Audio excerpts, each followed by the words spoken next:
सह्याद्री शिक्षण संस्था पाचवड यांची अपुलकी दिव्यांग मतिमंद मुलांची निवासी शाळा पाचवड येथे असून 20 वर्षापासून त्यांची यशस्वी वाटचाल सुरू आहे। सर्व प्रकारची मतिमंद विद्यार्थी एका छताखाली शिक्षण घेत असून फक्त मुलांचा सांभाळ करणे हे या संस्थेचे उद्दिष्ट नसून मुलांच्या कलागुणांना संधी देणे, त्यांना समाजात मुख्य प्रवाहात आणणे, त्यांचे पुनर्वसन करणे यासाठी ही संस्था विशेष प्रयत्न करते।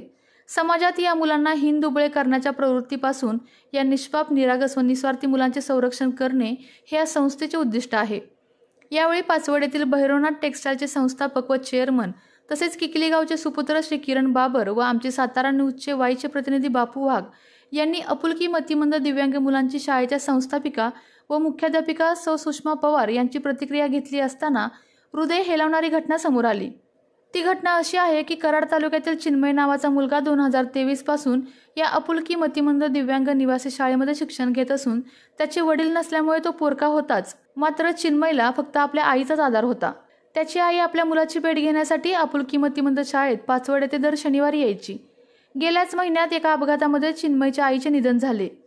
आता त्याला हे कोण सांगणार? अजूनही चिन्मय शनिवार उजाडला की आईच्या वाटेकडे डोळे लावून बसलेला असतो। आता तरी त्याची सर्वस्वी जबाबदारी पाचवड येथील अपुलकी मतिमंद दिव्यांग शाळेच्या संस्थापिका व मुख्याध्यापिका सौ सुषमा पवार या सांभाळत असून या निरागस चिन्मयला मामा, काका, दादा किंवा भाऊ येऊन भेटणार का असा प्रश्न पडला आहे। का चिन्मयचा प्रवास हा असाच चालू राहणार आहे असे सर्वसामान्यांना पडलेले एक कोडेच आहे। आज तरी चिन्मयला पाहिल्यानंतर आपुलकीच्या उबदार मायेमुळे त्याच्या चेहऱ्यावर हसू दिसत आहे। या चिन्मयला फुलपाखरासारखं या जगात उडता येणार का अशी भावना त्याला पाहिल्यानंतर प्रत्येकाच्या मनामध्ये येत आहे। नमस्ते मॅडम, आज आम्ही पाचवड या ठिकाणी आपुलकी दिव्यांग मुलांची शाळा या ठिकाणी आलो आहोत। आत्ता मुलांची वगैरे गाठभेट घेतली, खूप छान वाटलं इथे येऊन। तर म्हणजे त्या मुलं जे आहेत त्यांच्यातलं असं काय आहे का की बाबा एखाद्याचे वडील नाहीत, आई नाहीत, असं काय आहे का इथं? असं तर मला सांगाल का? बरं, तुम्ही मला नमस्ते म्हणालात, मी पण नमस्ते म्हणते सर। तुम्ही आज आमच्याकडे आलात, खरं तर तुमच्या सगळ्यांचे खूप मी आभार मानते। आमचा अपंग सप्ताह कालच त्याची सांगता झालेली आहे आणि तुम्ही जे म्हणालात किंवा तुम्ही जे सांगताय, विचारताय प्रश्न की मुलांच्या पालकांच्या बद्दलचा, आजपर्यंत खरा कोणी आम्हाला हा प्रश्नच नाही विचारलेला की इथे मुलं आल्यानंतर या मुलांचं काय, आम्हीच त्यांचा सांभाळ करतो। मला खरं तुम्हाला एक घटना सांगायची आता अलीकडेच घडली आहे।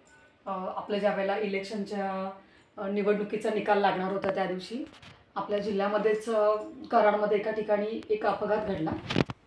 तर आमच्या शाळेमध्ये चिन्मय नावाचा विद्यार्थी आहे, वय वर्ष मला वाटतं त्याचं 8 किंवा 9 वर्ष आहे सर। तर त्या मुलाची आई त्या फॅक्टरीमध्ये काम करत होती, मला नाव नाही सांगता येणार। आणि त्यांना 2 मुलं म्हणजे जुळीच मुलं, त्याच्यातला एक आपल्या शाळेमध्ये की जो दिव्यांग आहे आणि एक नॉर्मल शाळेमध्ये 6वीच्या वर्गात शिकतो। आणि 2 वर्षापूर्वी त्याचे मुलाचे वडील पण गेले आजारपणामध्ये आणि त्यानंतर त्या आईने आपल्याकडे ॲडमिशन घेतलं चिन्मयचं आणि तेव्हापासून त्या आमच्याकडे येत होत्या मुलाला घेऊन। तर आम्ही त्यांना म्हटलं की फक्त औषध पाण्याचं तुम्ही एक 4 पैसे देत जा, एक 100 किंवा 200 रुपये, पण त्यांची परिस्थिती पाहता आम्ही त्यांच्याकडून ते पण घ्यायचे बंद केले होते पैसे। तर सर मला ना चिन्मयबद्दल तुम्हाला सांगायला खूप आवडेल, कारण चिन्मय एकदम असं फिजिओथेरपी त्या मुलाला फिजिओथेरपी त्या मुलाला सुरू आहे आणि त्याची आई दर शनिवारी आमच्याकडे त्या मुलाला खाऊ घेऊन येत होती। मी इथे टेबलवर असल्यामुळे, चेअरवर बसल्यामुळे मला ते दिसायचं की त्याची आई आलेली आणि त्याला भेटायच्या, पुन्हा त्याला थोडंसं घेऊन जायच्या स्टेशनवर, काहीतरी त्याला खाऊ द्यायच्या आणि परत घेऊन यायच्या, म्हणजे माझा आणि त्यांचा इतका संपर्क होता। तर त्या फॅक्टरीमध्ये 2 लेडीज गेल्या आणि काहीतरी त्याचे मालक पण गेले आणि त्या फॅक्टरीमध्ये त्या मुलाची आईच गेली, ह्याचं आम्हाला सगळ्यांना खूप मोठा शॉक बसला। कारण 2 वर्षापूर्वी वडील वारले आणि नंतर त्याच्या आईचं असं झालं। तर तो प्रसंग आमच्या सर्व शिक्षकांना, मी एक संस्थापक मुख्याध्यापक आहे, मला या गोष्टीचा इतका मोठा चटका लागला की वडील नाही आहेत, आई नाही आहे, ह्या मुलाचं किती मोठा प्रश्न आज समाजापुढे पडलेला आहे।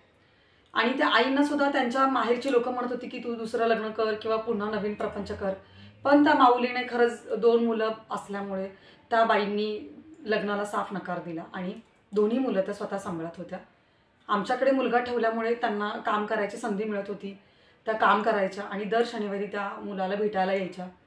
आणि आज तो मुलगा विचारतो की इतके शनिवार झाले बाई, माझी आई का नाही आली.